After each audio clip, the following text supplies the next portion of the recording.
Praise the Lord. जय मसीह के साथियों, इस वीडियो के माध्यम से आपको यह बताने वाला हूं कि पशु पंछियों और इंसानों में क्या अंतर है और बाइबल इसके विषय में क्या कहती है। और यह भी बता दूं कि जीव जंतु पशु पंछियों के अंदर आत्मा नहीं होता है। ये सिर्फ शरीर और प्राण प्राप्त किए हुए जंतु हैं और ये भौतिक प्राणी हैं। ये अपने जन्म से पहले मृत्यु के बाद अस्तित्व में नहीं रहते हैं। परंतु इंसानों के साथ ऐसा नहीं है, क्योंकि इंसान परमेश्वर के समान है, परमेश्वर के जैसा है। जैसे परमेश्वर त्रिएक परमेश्वर है, पिता पुत्र पवित्र आत्मा जैसे परमेश्वर है, वैसे ही इंसान भी आत्मा, देह और प्राण प्राप्त किया हुआ व्यक्ति है।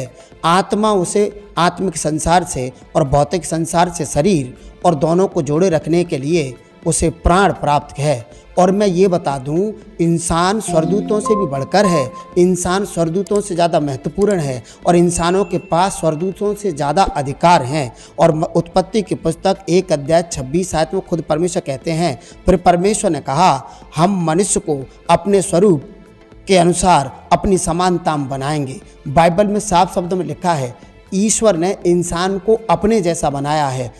स्वर्गदूत भी ईश्वर के समान नहीं है। स्वर्गदूतों को परमेश्वर के जैसा नहीं बनाया गया है, इंसानों को परमेश्वर के जैसा बनाया गया है। और लिखा है इब्रानियों 1 अध्याय 14 आयत में, क्या वे सब परमेश्वर की सेवा टहल करने वाली आत्माएं नहीं जो उद्धार पाने वालों के लिए सेवा करने को भेजी जाती हैं। स्वर्गदूतों के लिए लिखा है, स्वर्गदूत सिर्फ परमेश्वर का काम करने के लिए या फिर उद्धार प्राप्त किए हुए विश्वासियों की सेवा टहल करने के लिए स्वर्गदूतों का निर्माण किया गया है। स्वर्गदूतों का काम ये है कि ईमान वालों की वो सेवा करे, ईमान वालों की वो सहायता करे, परमेश्वर के ऑर्डर के साथ वो काम करे। मनुष्य को फ्री विल दी गई है, मनुष्य को स्वतंत्र किया गया है परमेश्वर की तरफ से। वो अपनी मर्जी के अनुसार अपना जीवन जी सकता है, परंतु स्वर्गदूत ऐसे नहीं जी सकते हैं। और मैं आपकी जानकारी के लिए बता दूं, यहाँ लेव्य व्यवस्था 17 अध्याय की 14 आयत में लिखा है, क्योंकि शरीर का प्राण जो है वह उसका लहू ही है जो उसके प्राण के साथ एक है। इसलिए मैं इजरायलियों से कहता हूँ कि किसी प्रकार के प्राणी के लहू को तुम न खाना। यहाँ साफ शब्दों में लिखा है कि जो प्राणी हैं, जो संसार हैं, जो भौतिक प्राणी हैं, जो जीव जंतु हैं, उनका प्राण उनके लहू में होता है। और बाइबल में परमेश्वर ने साफ शब्दों में कहा कि वही उनका जीवन है, उनके अंदर आत्मा नहीं होता है। और अय्यूब 34 अध्याय 14 आयत से 15 आयत तक कहते हैं, यदि वह मनुष्य से अपना मन हटाए और अपना आत्मा और श्वास अपने ही में समेट ले तो सब देहधारी एक संग नाश हो जाएंगे और मनुष्य फिर मिट्टी में मिल जाएगा। यहाँ बाइबल साफ शब्दों में कहती है कि वे परमेश्वर की श्वास से जीवित हैं और मनुष्य के अंदर आत्मा बसता है, परंतु यदि वो आत्मा को समेट ले, यदि वो श्वास को समेट ले तो सब जीवधारी प्राणी खत्म हो जाएंगे। सबोपदेश 12 अध्याय 7 आयत में लिखा है, तब मिट्टी जो की तो मिट्टी में मिल जाएगी और आत्मा परमेश्वर के पास जिसने उसे दिया लौट जाएगी। बाइबल साफ शब्दों में कहती है इंसान के लिए कि इंसान के अंदर जो आत्मा है वो स्वर्ग से प्राप्त किया हुआ है। इसका मतलब इंसान अलौकिक है, इंसान आध्यात्मिक है, इंसान महत्वपूर्ण है। आप काले हो सकते हैं, आप गरीब हो सकते हैं, कमज़ोर हो सकते हैं, बीमार हो सकते हैं, परंतु ये नहीं हो सकता कि आप अलौकिक नहीं हैं। ये नहीं हो सकता कि आप महत्वपूर्ण नहीं हैं। ये नहीं हो सकता कि आप स्पेशल नहीं हैं। आपको खुदा ने अपने बराबर, अपने जैसा बनाया है, स्वर्गदूतों से बढ़कर बनाया है। और स्वर्गदूत परमेश्वर को बॉस, मालिक के रूप में देखते हैं। परमेश्वर ने हमें अधिकार दिया है कि हम उसको पिता कह सकते हैं, प्रभु यीशु मसीह के नाम से। इसलिए मैं आपको मोटिवेट करना चाहता हूं कि आप अपने खुदा पर गर्व करिए, अपने आप पर गर्व करिए। आपको जैसा भी खुदा ने बनाया है, स्पेशल बनाया है, महत्वपूर्ण बनाया है। कारण एक ही है कि हमारे गले का स्वर भी किसी दूसरे से नहीं मिलता है, हमारे अंगूठे का निशान भी दुनिया में किसी दूसरे व्यक्ति से नहीं मिलता है, हमारा चेहरा भी दुनिया में किसी दूसरे व्यक्ति से नहीं मिलता है।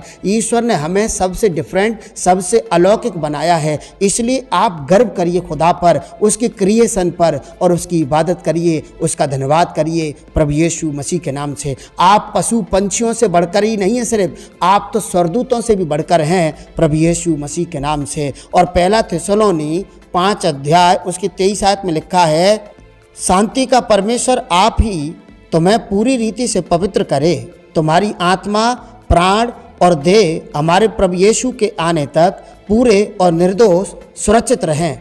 यहाँ साफ शब्दों में लिखा है, यहाँ प्रार्थना एक प्रकार की कि तुम्हारी आत्मा और तुम्हारी देह और तुम्हारा प्राण मसीह यीशु में पवित्र और सुरक्षित रहें, निर्दोष रहें यीशु के आने तक, ताकि वो तुम्हें लेके जाए। इसका मतलब हमें संसार के नहीं है, हम तो अलौकिक हैं, हम आत्मिक प्राणी हैं और हम स्वर्गीय व्यक्ति हैं। और इसीलिए जो ईमान वाले हैं वे अपने जीवन में स्वर्ग जाने की तैयारी में लगे रहते हैं, इबादत में लगे रहते हैं, वे अपने आप को निर्दोष पवित्र बनाए रखने के लिए कोशिश में लगे रहते हैं, ताकि वे अपने देश, अपने स्वदेश स्वर्ग चले जाएं। पशु पंछी ऐसे नहीं हैं, वे ना नरक जाते हैं, वे ना स्वर्ग जाते हैं। उनका अस्तित्व सिर्फ जब तक है जब तक कि उनका शरीर है, जब तक कि वे जीवित हैं। वे अपने जन्म से पहले, मृत्यु के बाद नहीं होते हैं। इंसान अपने जन्म से पहले भी होता है और मृत्यु के बाद भी होता है। इसका मतलब इंसान कभी मरता नहीं है, इंसान का सिर्फ शरीर मरता है। मैं आपको मोटिवेट करना चाहता हूँ कि आप खुदा की लगातार इबादत करिए। इस पूरे ब्रह्मांड में जितने भी जीव जंतु, पशु पंछी, जो कुछ दिखाई दे रहा है, उन सब से ज्यादा आप महत्वपूर्ण हैं, अलौकिक हैं, आप अमर व्यक्ति हैं, आप मरते नहीं हैं। सारी सृष्टि खत्म हो जाएगी, सब कुछ बर्बाद हो जाएगा, पर इंसान उसके बाद भी बना रहेगा प्रभु यीशु मसीह के नाम से। और एक और वचन पढ़ने से पहले आपसे ये आग्रह करना चाहता हूं, यदि आपको हमारा वीडियो पसंद आया हो, अच्छा लगा हो, तो हमें इंकरेज करने के लिए आप हमारी वीडियो को लाइक कर सकते हैं। और यदि आप हमारे चैनल पर पहली बार हैं तो प्लीज़ आप हमें सपोर्ट करें, हमारे चैनल को सब्सक्राइब करें और बेल आइकन जरूर दबाएं, ताकि आने वाले संदेश की नोटिफिकेशन आपके मोबाइल पर आपको मिलती रहे। पढ़ रहा हूँ इफिसियों 2 अध्याय उसकी 19 आयत। लिखा है, इसलिए तुम अब परदेसी मुसाफिर नहीं रहे, परंतु पवित्र लोगों के संगी, स्वदेशी और परमेश्वर के घराने के हो गए हो। हालेलुया, प्रभु की स्तुति हो। यहाँ बाइबल में साफ शब्दों में लिखा है कि हम परमेश्वर के घराने के व्यक्ति हैं, हम परमेश्वर के फैमिली मेंबर हैं, या फिर ये कहिए कि परमेश्वर आपकी फैमिली का एक सदस्य है। प्रभु यीशु मसीह के नाम से आप उस खुदा का शुक्र करिए जो आपको अपना फैमिली मानता है, आपको अपने परिवार का जन मानता है। आप अपने परिवार में जाने के लिए, अपने परिवार फिर से लौटने के लिए क्या कर रहे हैं, इस बात का मूल्यांकन करिए। यदि आप अपने आप को निर्दोष रख पा रहे हैं, पवित्र रख पा रहे हैं, आप खुदा की इबादत में लगे रहते हैं, इसका मतलब आप अपने स्वदेश, अपने घर, अपने लोगों में मिलने के लिए तैयारी कर रहे हैं, तो आप स्वर्ग जाएंगे प्रभु यीशु मसीह के नाम से। ईश्वर आपको बहुत आशीष दे। God bless you.